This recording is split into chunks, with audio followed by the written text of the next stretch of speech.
Well, good evening, everyone. Tonight's a little bittersweet because you may or may not know, but this is my last State of the City, which after serving our community for 20 years is, like I said, a little bittersweet. But I'm really excited to look around this room and see all of the people that have helped shape our community. Thank you for joining us tonight for the 2026 State of the City and our amazing San Marcos Senior Center, or Senior Activities Center, I should say. But before I begin, I'd like to recognize my fellow City Council members with whom I've had the pleasure of meeting with and serving with in our community for quite a while. And if you could please stand as I introduce you, that would be wonderful. First off is Deputy Mayor Mike Sanella, representing District 2.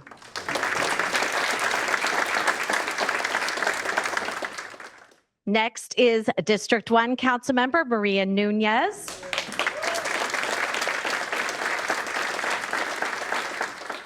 We're in her district this evening. Then we have District 3 Councilmember Danielle LeBlanc. And then District 4 Councilmember Ed Musgrove. Thank you to each one of you for serving our community and loving it and putting everything that you do into our community. One of the things that I've learned over my past 20 years in this service to our community is the local government is not just about headlines. In fact, it rather isn't most of the time. We should take the time to celebrate our wins, but most of the days are about making thousands of thoughtful decisions and finding ways to do more with every taxpayer dollar, delivering the essential services you depend on, and also planning for in the years and the decades ahead for the future. This work is often not glamorous. In fact, it rarely is. In fact, some of the most important things we do are things that people never even notice. And honestly, that's how it should be. You should be able to just count on that we are serving you. Tonight, that's what I'd like to talk about. The state of our city isn't defined by one new building or one new project. It's defined by a city that keeps its promises to its residents, a city that takes care of what it has, a city that plans ahead, and perhaps most importantly, a city that continues to feel like home. And I would be remiss if I didn't make mention that one of my amazing mentors, Pia Harris-Ebert, is with us this evening. And I look across the room and I see her smiling face. People like Pia are actually the reason that many of us have served. And thank you so much, Pia. Love you.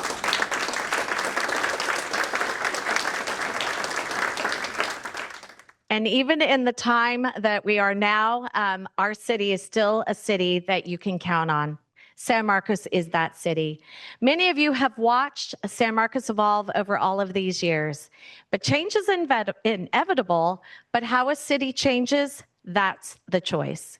Here in San Marcos, we believe that taking care of what we already have is just as important as building something new. Everything we do starts with the same responsibility, taking good care of the resources that have been entrusted to us. Whether those are tax dollars that come from sales tax, property tax, grants, or other sources, OPM as I call it, those are grants, we treat them all the same way, carefully, responsibly, with a long-term perspective. We're focused on the priorities you told us that matter most to you. Parks and community spaces, streets and infrastructure, public safety and emergency response. Like many cities throughout California, we're navigating rising costs and increasing demands on local government with those pesky unfunded state mandates. But we plan ahead. We recently began a new fiscal year with the City Council adopting a balanced budget following months of public meetings and thoughtful discussion. Every budget reflects choices, and today I'm proud to highlight some of those recent projects that support a clean, safe, and well-maintained city, our beautiful city of San Marcos. Earlier this year, we undertook a project to upgrade the heating and cooling system right here in the Senior Center. I know it's a little hot. I would say it's uncharacteristically hot, but we made it through, and I can feel the breeze coming, as a matter of fact. Anyway, it's not something fancy by any means, but thanks to federal grant funds, the upgrades make a huge difference for the comfort, safety, and accessibility all year round for hundreds of people who rely on this center for their daily programs, services, and most important, their connection to others. We're also making sure that our park playgrounds keep up with the decades of use they're getting from all of our families and our kiddos. We replaced the playground equipment at Mulberry Park and Discovery Children's Park and added shade sails right across the street here at Richmar Playground. And it's so important for all of those improvements. For my Bradley Park families, we're designing a new, larger playground, including new play structures. And I don't know if you've been to the bike park, but it is amazing and very exciting and fun to watch everyone enjoying it every day. While these plans take shape, we replaced the damaged climbing structures and installed temporary new playground equipment. And we promise there's so much more to come. Woodland Park Pool, we replastered it just recently, just in time for summer. It was originally built in 1978, and by doing the nitty-gritty maintenance work right now, which is, again, not glamorous, and I love this, time elapsed, it means we can continue to offer great swimming lessons and a safe place to build more memories in the water. We're in phase one of the traffic improvement along San Marcos Boulevard, which is important to everyone, of course. It moves around our city. And we're making the left turn lanes longer on San Marcos Boulevard by the high school so we can keep that traffic moving. It's the first phase right now of these improvements along that stretch that will help improve traffic flow and enhance our safety over there as well. We had a narrow window to get this done while the school's on the summer break, and I'm happy to report that it's almost completed if you haven't been over there. You'll see more crews out and about soon as we start on our annual road paving projects, which is important in that maintenance, that work that saves money in the long run. By taking care of our streets now, we avoid more costly repairs later on. And over the next 3 months, we are paving, get this, 21 miles of streets throughout the city. So you have a smooth drive as you're driving through our community. We know that major infrastructure projects are disruptive, especially when it comes to traffic, of course. So thank you for your patience in advance during this construction. When it comes to public safety, and by the way, we have our sheriff deputies and our firemen here this evening, and we want to give them a hand, please.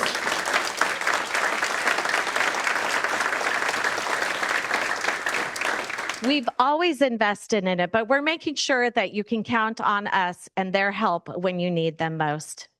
That's why we're making the thoughtful investments to ensure that the sheriff department and our San Marcos firefighters and emergency responders have the right people, equipment, and support they need to serve our community well. And I'm so proud how we've partnered with the Sheriff's Department to bring those pesky little e-bikes, which we love them, but to have that safety training for them so that all of San Marcos and the school district can get those kids to school in a safe manner, directly connecting with parents and students. And whether it's maintaining strong partnerships with the Sheriff's Department, ensuring staffing, constant staffing for our fire and emergency medical services, or planning for the future with our new fire station, we're focused to keep San Marcos safe today while also preparing for tomorrow. Once again, and this is actually a big applause, we have earned the ISO Class 1 rating back to back. Let's give them a hand.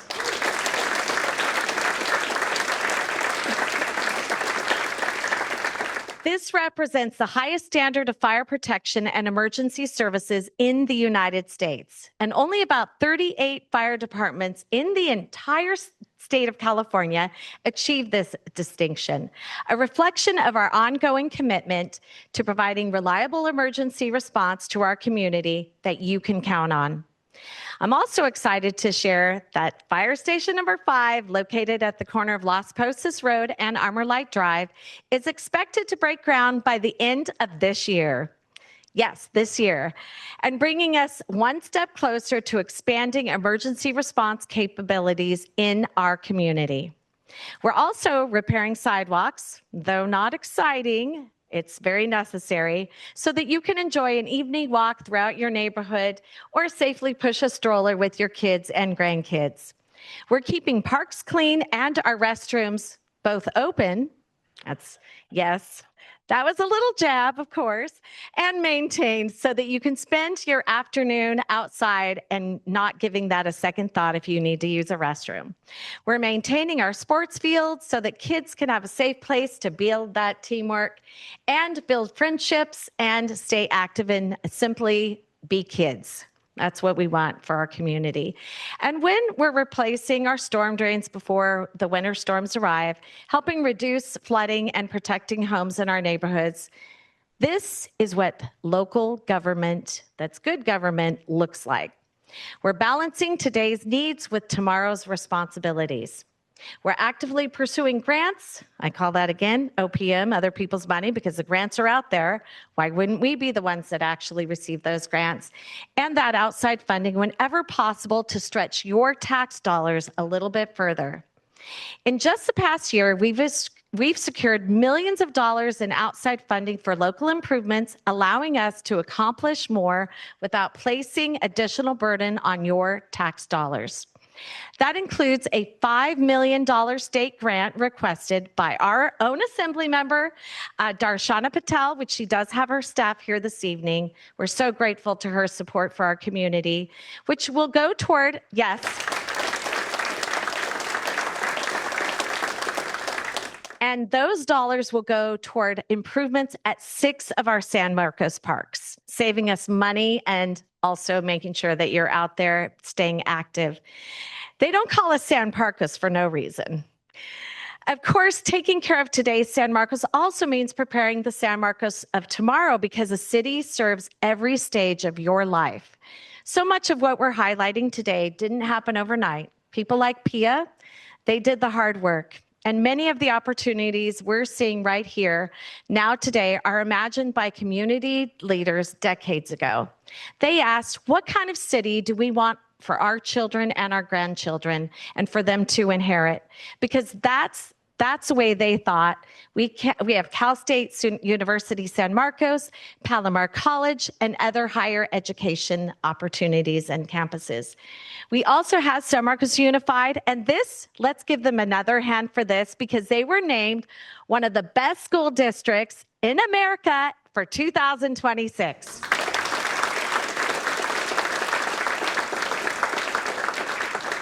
Because they thought that way, we have one of the region's strongest economic factors, which are low employment, a highly educated workforce, and continued job growth.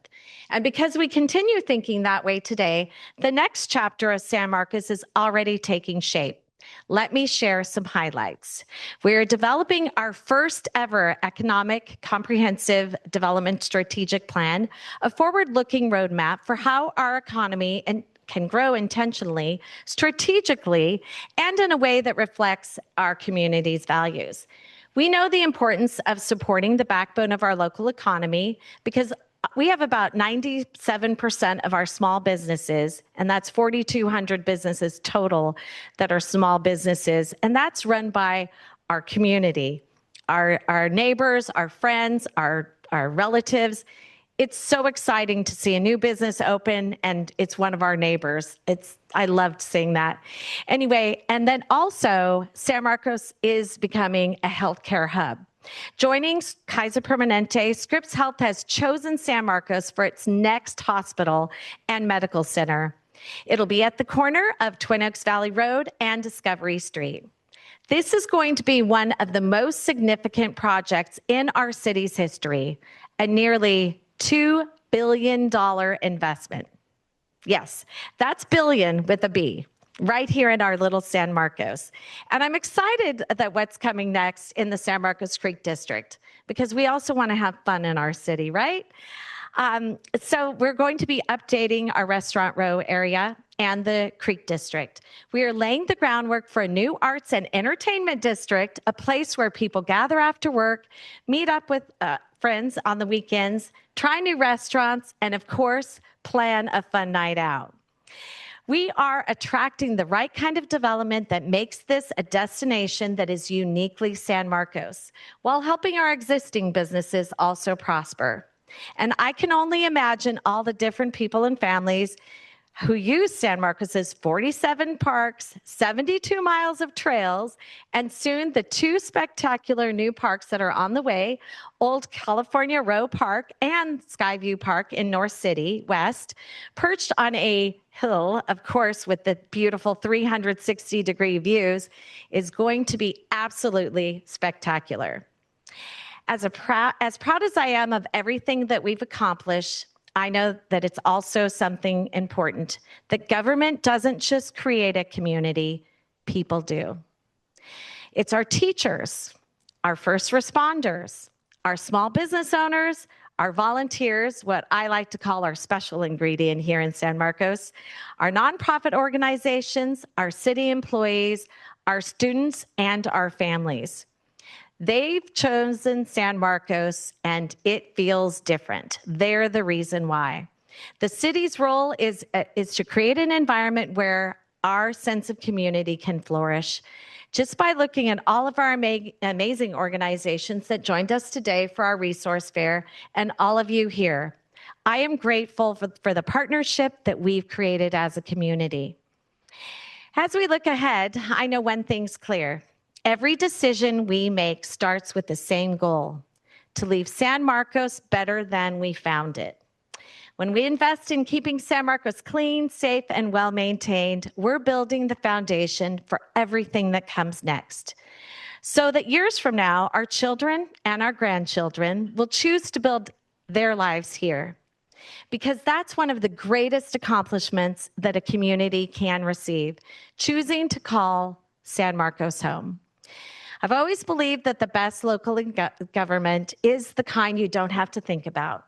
A community that first and foremost cares for one another. The everyday things that simply work because people planned ahead and quietly, not out there publicly, always yelling about it, that we quietly took care of them. A city that you can count on that is built through thousands of thoughtful decisions that never make the headlines, but make an enormous difference in people's everyday lives. That's the kind of community that we've built together and that we continue to build. One that honors its humble beginnings as a farming community where neighbors knew one another and people rolled up their sleeves to help one another. One that invests wisely every single day and still continues that. And one that prepares confidently for the future. Thank you for your trust. Thank you for your partnership, and thank you for helping make San Marcos a city that we are all proud to call home, a city that you can first and foremost count on. Thank you.